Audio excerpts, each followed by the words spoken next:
전속 계약을 둘러싼 분쟁을 이어가고 있는 그룹 피프티가 소속사에 대해 폭로하며 억울함을 호소하고 있지만 좀처럼 여론을 뒤집지 못한 채 힘을 잃어가는 모양새입니다. 또한 대중들의 반응도 예전 같지 않은데요. 정확하게는 이들이 내는 목소리에 별 관심을 주지 않고 있습니다. 키나가 어트랙트로 돌아온 이후에도 멤버 3인 시오, 세나, 아라는 계속해서 SNS를 통해서 장문의 글을 남기고 자신들의 입장을 전했습니다. 지난 8월 17일 소셜미디어에 처음 손편지로 입장을 밝힌 후 10월 들어 5차례 소속사 어트랙트에 대한 폭로성 글을 올리고 있습니다. 며칠간 소속사에 대한 문제 제기를 담은 주장을 하고 있는 것인데요. 이 과정에서 피프티 멤버들은 소속사가 자신들을 돈벌이 수단으로 봤으며 아파도 관리를 받지 못했고 사전 설명 없는 투자 설명회 때문에 당황했던 일 등을 공개했습니다. 그럼에도 불구하고 대중은 피프티의 주장에 별다른 관심을 보이지 않고 있습니다. 뜨거운 고구마였던 피프티가 이미 관심 밖에 놓인 존재가 됐다는 것이 현실입니다. 이들이 최근 폭로하고 있는 투명한 정산 등 전속계약상 의무 불이행, 선급금 구조 등은 이미 이들이 수차례 이야기했던 것들이고 법원이 검토 후 기각한 사안입니다. 새로울 것 없이 똑같은 이야기를 연일 폭로하듯 소셜미디어에 올리는 것이 대중의 피로도를 높이고 있습니다.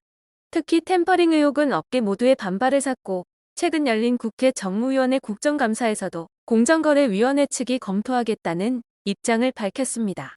황금알을 낳을 수도 있던 거위가 스스로 배를 갈랐다는 지적을 받기도 한 상황입니다.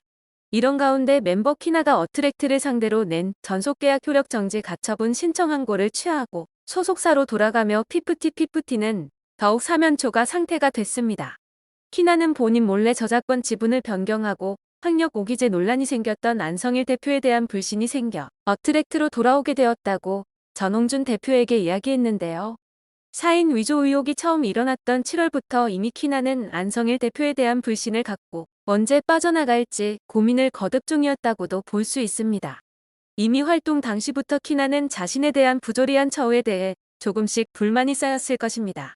최단기 연습생이자 더기버스의 선택을 받은 아란에게 도입부를 뺏기거나 영어 버전에서는 아란과 시오만 부르는 등 랩과 작사 실력까지 보여주고 보컬 실력까지 나쁘지 않음에도 계속해서 본인은 찬밥 신세였습니다. 그러면서도 키나는 전홍준 대표가 멤버들에게 용돈을 줄 때 매번 감사를 한 유일한 멤버이기도 하고 전홍준 대표 역시 키나가 항상 아픈 손가락이라고 이야기했습니다. 7년이라는 연습생 기간 동안 누구보다 악착같이 견뎠을 키나인데요. 하지만 다수의 주장에 휩쓸리는 것은 순식간이었을 것입니다. 그렇게 멤버들에게 휩쓸려 소속사를 배신하고 나갔더니 정작 자신에게 돌아온 것은 언제 바뀌었는지 알 수 없는 저작권 지분이었습니다. 그래서였는지 키나는 다른 세 멤버들이 어트랙트를 향해 공세를 펼칠 때 소극적인 모습을 보여주었습니다. 말도 안 되는 병명을 늘어놓으며 힘들다고 멤버들이 토로할 때도 키나는 아무 이야기를 하지 않았고 그것이 알고 싶다 해서 멤버들의 부모들이 돌아가며 한 소리 할 때 키나의 부모님만 침묵을 지켰죠. 전홍준 대표의 말대로 이미 배신자로 낙인이 찍힌 이상 키나는 돌아오고 싶어도 쉽지 않았을 것입니다. 그럼에도 이러다가는 정말 자신의 연예계 인생이 끝이 날 거라는 생각에 두려움이 생긴 것인지 아니면 또 다른 이유가 있었던 것인지 결과적으로는 어트랙트로 돌아왔습니다. 이러한 키나에게 어트랙트가 붙여준 법무법인은 신원으로 알려졌는데요. 특히 신원 소속 김진욱 변호사라는 인물의 기업 자문 및 소송 대리 경력을 살펴보면 스타크루이엔트 어트랙트가 적혀 있습니다. 때문에 전홍준 대표가 키나에게 해당 법무법인을 붙여준 것이라는 추측이 바로 생겨난 것이죠. 그런데 더기버스의 안성일 대표 역시 얼마 전 법무법인이 바뀌었다는 소식이 전해졌습니다. 좀 더 정확하게는 해당 법무법인으로부터 손절을 당한 것이라고 하는데요. 본래 안성일 대표는 법무법인 화우를 선임해서 경찰 수사를 대비해왔습니다. 해당 법무법인은 대한민국에서 7대 법무법인 안에 드는 대형 로펌입니다. 하지만 얼마 전 이곳에서 법무법인 윈스라는 곳으로 바뀌었다는 소식이 전해졌습니다. 전해지는 이야기에 따르면 여러 가지 방면에서 화우가 안성일 대표 사안에 대해 굉장히 부담스러워한다는 정황이 포착되었다고 합니다. 그럴 수밖에 없는 것이 안성일 대표를 둘러싼 의혹이 한두 개가 아닙니다. 학력 위조, 템퍼링 등 그의 과거 경력 여러 가지 제기된 문제들이 자료를 통해서 사실로 드러났죠. 또한 템퍼링 관련해서도 녹취, 카톡, 메일 복구까지 안성일 대표에게 불리한 자료들이 너무나도 많이 나왔습니다. 때문에 화호 입장에서도 사안을 계속해서 이끌어 나가야 할지 고민이 많았을 것입니다. 그렇다면 새로 안성일 대표의 사건을 맡게 된 윈스는 어떤 곳일까요? 먼저 전홍준 대표가 선임한 광장과 비교해 보았을 때 광장은 동종업계 순위에서 1, 2위를 차지하지만 윈스는 55위를 차지하고 있습니다. 이미 순위에서부터 차이가 난다는 것을 알 수 있는데요. 네티즌들이 이보다 더 눈여겨보고 있는 것은 바로 윈스의 소속 변호사입니다. 이곳에는 H 변호사라는 인물이 있습니다. 이 인물은 얼마 전 스스로 세상을 떠난 유튜버 김용호와도 연관이 있는 인물로 꽤 좋지 않은 이야기를 갖고 있습니다. 여기에는 2020년 세상을 등졌던 배우 오인혜라는 인물이 등장합니다. 오인혜, 김용호 그리고 H 변호사까지 삼각관계를 이루고 있는데요. 시간을 거슬러 2011년 부산국제영화제에서 오인혜는 파격적인 드레스로 화제가 되었습니다. 상체가 훤히 드러나는 오렌지색 드레스를 입어 엄청난 화제를 모았죠. 당시 무명이 길었던 오인혜는 파격 드레스를 통해서 사진 한 장이라도 찍히면 좋겠다는 심정으로 드레스를 입었다고 직접 말하기도 했습니다. 이를 지켜본 당시 기자였던 김용호는 오인혜에게 단독 기사를 써주겠다고 접근했고 두 사람은 연인 관계로 발전하게 됩니다. 다만 김용호는 처자식이 있는 유부남이었습니다. 그럼에도 불구하고 오인혜를 애인으로 두고 7년 동안 만나며 출장, 여행, 술자리 등 여러 자리에 동행시켰다고 합니다. 하지만 생각보다 오인혜가 배우로 좀처럼 활약하지 못하자 김용호는 오인혜에게 유튜브를 해보라고 권했고 안타깝게도 이마저도 관심받지 못했습니다. 그렇게 오인혜가 부담으로 느껴졌던 것인지 김용호는 H 변호사에게 큰 여배우 한번 만나보라며 소개를 시켜줍니다. 두 사람은 연인으로 발전했고 오인혜는 H 변호사와 결혼까지 생각했습니다. 그러나 결혼 생각이 없었던 것인지 H 변호사는 오인혜를 진지하게 생각하지 않았고 오인혜는 자신이 없는 자리에서 H 변호사가 자신을 몸뚱이로 부른다는 사실을 알게 되어 큰 배신감을 느끼게 됩니다.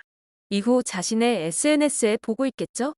절 몸뚱이 하나라고 표현한 그분. 끝까지 자기가 할 수 있는 워딩이 아니라고 하며 절 끝까지 왜 사랑한단 말 하나로 이해해달라고. 이건 범죄입니다. 끝까지 오만한 사람은 이렇게밖에 방법이 없는 건가 봐요. 저도 슬프네요 라는 글과 함께 H 변호사를 태그하고 이후 이미 숨이 멎은 채 발견됩니다. 그리고 이후 김용호와 관련된 녹취록이 공개된 적이 있는데요. 여기서 한 남성이 김용호에게 오인혜는 왜 그렇게 된 거야? 라고 묻자 김용호는 바로 자라고 명랑하게 대답합니다. 그리고 이어서 김용호는 내가 H를 이내한테 소개시켜줬어. 내가라고 말합니다. 그리고 유튜버이자 정치평론가 변모 씨는 한 커뮤니티에 이런 글을 남깁니다. 하필 골라도 평범하지 않은 곳을 고른 안성일 대표인데요. 유유상종이라는 단어가 절로 생각나는 현 상황입니다. 한편 소속사와의 분쟁 중에 피프티라는 그룹이라도 끌고 가고자 했던 다른 멤버들은 상 후보에도 오르지 못하게 되었습니다. 2023 마마어워즈 노미네이션 방송에서 발표된 올해 걸그룹 신인상 후보에는 에이디아, 엘즈업, 키스 오브 라이프, 라이썸, 트리플S가 각각 이름을 올렸습니다. 그러나 올해 빌보드 메인 차트인 핫백에서 K-팝 걸그룹 사상 최고 기록을 세운 피프티의 이름을 찾아볼 수 없었습니다. 피프티가 신인상 후보로 이름을 올렸을 경우 가장 유력한 수상 후보였기에 이들의 이번 신인상 제외는 업계의 이목을 끌었는데요. 걸그룹 사상 최고 기록을 세웠음에도 피프티가 후보에 오르지 못한 것은 아무래도 현재 진행되고 있는 소속사와의 법적 분쟁 때문이 큰 영향을 미친 것으로 보입니다. 성적은 좋았을지 몰라도 현재 여론으로는 완벽하게 아이돌이라고 하기 힘든 상황이죠. 아이돌은 말 그대로 선망의 대상이 되어야 하는데 현재 피프티라는 그룹은 배신돌이라는 오명을 벗지 못하고 계속해서 배신자 이미지만 키우고 있습니다. 이들이 이러한 말도 안 되는 분쟁을 시작하지 않았다면 한국에서 열리는 시상식뿐만 아니라 전 세계에 열리는 각종 시상식에서 이름을 떨칠 수도 있었는데 그 기회를 본인들이 모두 스스로 걷어찬 셈이 되었습니다. 또한 피프티의 편을 들었던 SBS 그것이 알고 싶다의 상황도 좋지 않게 흘러가고 있습니다. 어째서인지 멤버들과 더기버스의 행보를 따라가려는 듯한 모양새인데요. 후속 방송을 준비하겠다고 밝힌 이후로 감감무소식입니다. 그 앓는 피프티 편 방송 이후 항의가 쏟아지자 이해관계를 둘러싸고 있는 어느 한쪽의 편을 들어주기 위함이 아님을 분명히 밝히며 현재 논란이 되고 있는 몇몇 사안에 대해서는 추가 취재를 통한 후속 방송으로 부족했던 부분을 채우도록 하겠다는 입장문을 냈습니다. 하지만 방송이 끝난 지 정확히 2달이 지난 10월 19일까지 그알 측의 제작 움직임이나 추가 입장은 보이지 않고 있습니다. 이에 한 언론사에서는 18일 피프티 편을 연출했던 조모 PD와 한모 책임 프로듀서에게 연락을 취했지만 전화를 받지 않았다고 합니다. 이후 또 다른 언론사를 통해 그알 측은 후속편과 관련해 지금 나온 보도에 대해서는 밝힐 입장이 없다. 앞서 그알 제작진이 밝힌 대로 후속편을 준비하고 있다라고 밝혔지만 이 역시 앞서 밝힌 입장과 별다른 차이가 없습니다. 결론적으로는 침묵을 지키는 것이나 다름없는데요. 그알은 앞선 방송에서 피프티 멤버나 그들을 빼내려는 외부 세력으로 지목된 더기버스 안성일 대표의 인터뷰는 실패하는 등 속 빈 강정이라는 반응만 얻었습니다. 또한 방송 말미 여러 의혹에 대한 객관적 근거 제시 없이 감성에 호소한 멤버들의 편지를 읽는 등 피프티를 피해자로 규정한 것에 대해 시청자 게시판에는 항의하는 글이 빗발쳤습니다. 이에 방송통신심의위원회에는 해당 방송분에 대한 1146건의 민원이 접수됐고 이는 1월부터 8월까지 방심위 최다 민원 기록입니다. 하지만 현재 방심위의 업무가 밀려 그알 심의는 빨라야 연말에나 가능한 상황입니다. 일련의 상황 속에서 그알가 제대로 사과하지 않았다는 의견이 지배적인데요. 한 가요계 관계자는 그알의 파급력과 영향력을 고려했을 때 해당 방송은 가요계 단체들까지 문제 삼을 정도로 편향성이 심했다. 하지만 추가 취재를 통한 후속 방송을 하겠다는 입장에 대한 후속 조치는 아직까지 없다. 현재 어트랙트가 그알 인터뷰를 고소하고 멤버 중 한 명이 잘못을 인정하고 소속사로 돌아오는 등 그들의 입장을 우호적으로 보도한 그알에 대한 불신이 더욱 커지고 있다. 더 늦기 전에 공식적인 입장을 밝힐 필요가 있다라고 꼬집었습니다. 시사고발 프로그램으로서 본분을 다하지 않은 것은 물론 후속 대응까지 눈살을 찌푸리게 만드는 그알인데요. 이대로 잠잠해지기를 원하는 듯한 그알의 모습은 피프티의 새 멤버들과 더기버스의 대처 방식과 크게 다르지 않은 듯 보입니다. 모아놓고 보니 어트랙트에 대적하는 이들의 모습이 무능의 끝판왕을 보여주는 것 같은데요. 이들이 모여 과연 어떤 결과를 낼 수 있을까요? 침몰하는 배를 탄 이들의 다음 행보는 무엇이 될지 계속해서 지켜보겠습니다.